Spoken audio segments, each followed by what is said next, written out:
may comment may about comment. Matagal winners. na ba? Sorry. Yung matagal nang may Meron comment about talaga. winners. Pero you did not immediately know. You did not immediately know that we will be. No po.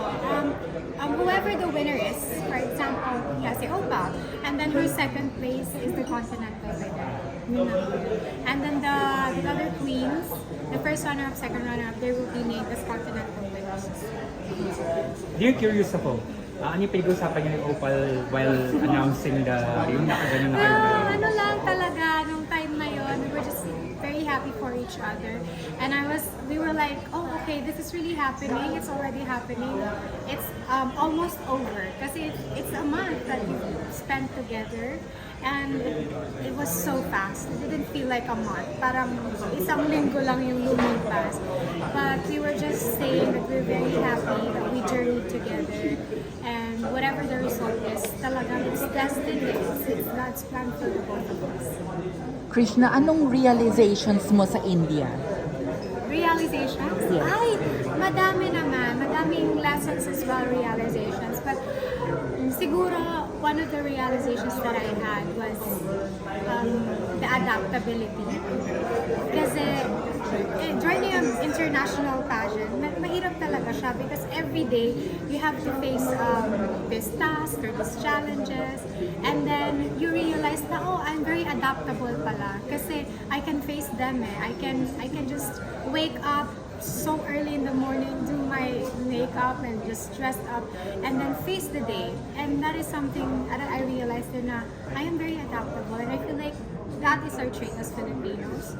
Na even though we go through so many things, even we go through a lot of storms, disasters, we're always adaptable, we always stand up, we always rise. And that's, one of my greatest realizations. Krishna, ano yung pinakamahirap na face mo sa India? Pinakamahirap? Wala namang sobrang hirap because we were well taken care of talaga doon by the organization. But maybe I would say it's the mental fortitude. That's sometimes it's hard to maintain because you cannot avoid criticisms. You cannot avoid external factors surrounding you. Pero I'm just really grateful to be surrounded by a strong support system. Kaya it was not a perfect journey, but it was not also that difficult. Pero it wasn't easy. Sometimes it's just really the right support system behind you and beside you. Krishna, kasi di ba parang sinasabi nila, yung fast track, very important siya. Pero in determining yung winner, hindi siya ganun ikaw ba for you, ganun, hindi siya ganun important? That I'm not sure. I feel like the time you step into the competition, you give your best every day. And those fast track challenges, it tests you to, like your capability as a person, as a queen, as the next title holder. And I feel like once you step into the competition, you really have to have that mindset to just win. And all of us girls, we dedicated our whole self in every fast track challenges. It tested us really, pero it was just, the mindset of I will just be here, not only to win but to learn. And that is something that we've all set our minds to. Anong favorite mong fast track event? Grabe! Ang hirap magsabi kung anong favorite ko. But in terms of experience, my favorite was really the sports challenge. Kasi not only it tested me physically, there was a lot of running and jogging at that time. Pero that was the first fast track challenge, and I've seen how very supportive the girls are. And it didn't feel like a competition because it was really a teamwork for all of us, and just seeing every girl cheering for each other. It's like very precious, and it made me fell in love more to the Miss World platform. Krishna, ikaw yung may pinakamataas sa placement among all the girls of PLB sa Miss World. Ano yung feeling mo? Just grateful. I'm living in gratitude right now because it's a rare opportunity to have this title, to have this achievement, and to become this Miss World Asia. It's just, destiny. Maybe I think that God has planned for me. So I'm really excited of what lies ahead. So what's next for you? What's next for me? Of course, I will continue being an advocate. continue being an advocate and then continue and finish my studies as a civil engineer and pursue my singing career or maybe showbiz on the side. Let's see. May offers ka na ba? Ay, dahil kay AL. Ay, may yun naman si AL. Dahil kay AL. we were talking about it pero hindi pa kami nakapag-meeting, so maybe next time we have an interview, I will share it to you. Pero Singer, if ever, singer or Yes. song.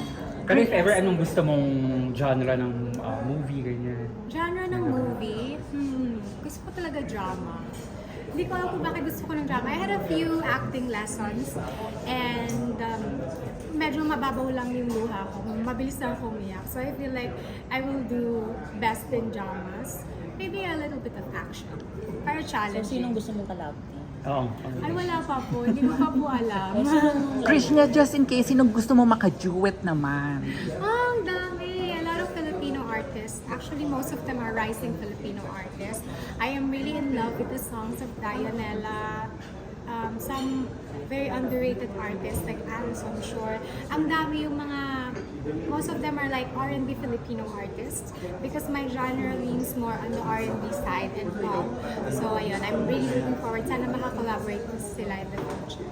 Nakausap mo ba sa Megan before and after? Like immediately before and after the competition? Even during the competition, before, during, and after the competition, we're in touch with each other, and I really appreciate her for sometimes she randomly checks up on me.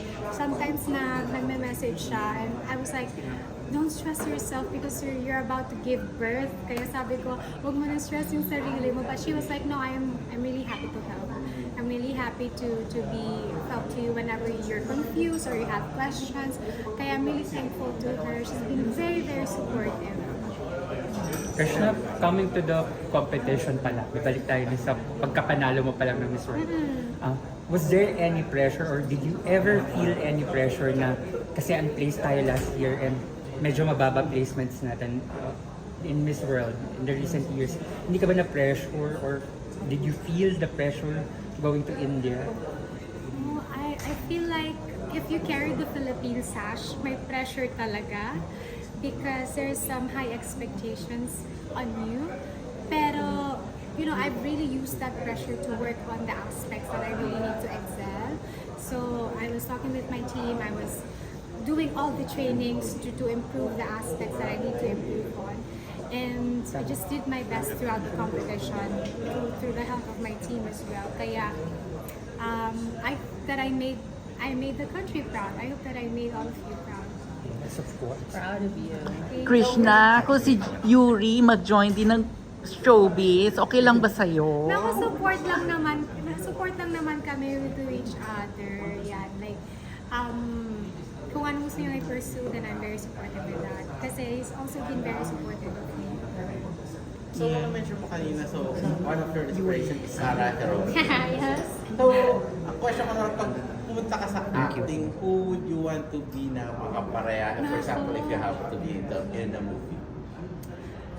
Ang dami. Maybe Bea Alonzo and Julia Barreto. I really look up to their acting skills. Ang galing talaga nila.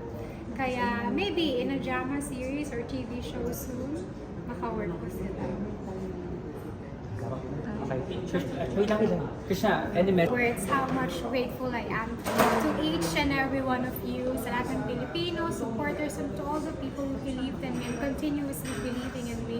Maraming salamat po for your love and support. Maraming salamat for everything that you've done sa lahat ng voting, reactions, likes, lahat, kahit ano pa yung form of support. Thank you very much. I really appreciate it from the bottom of my heart. And please know that I am also praying and rooting for all of you. Kaya I hope that we continue to support Philippine representatives and beauty queens as well.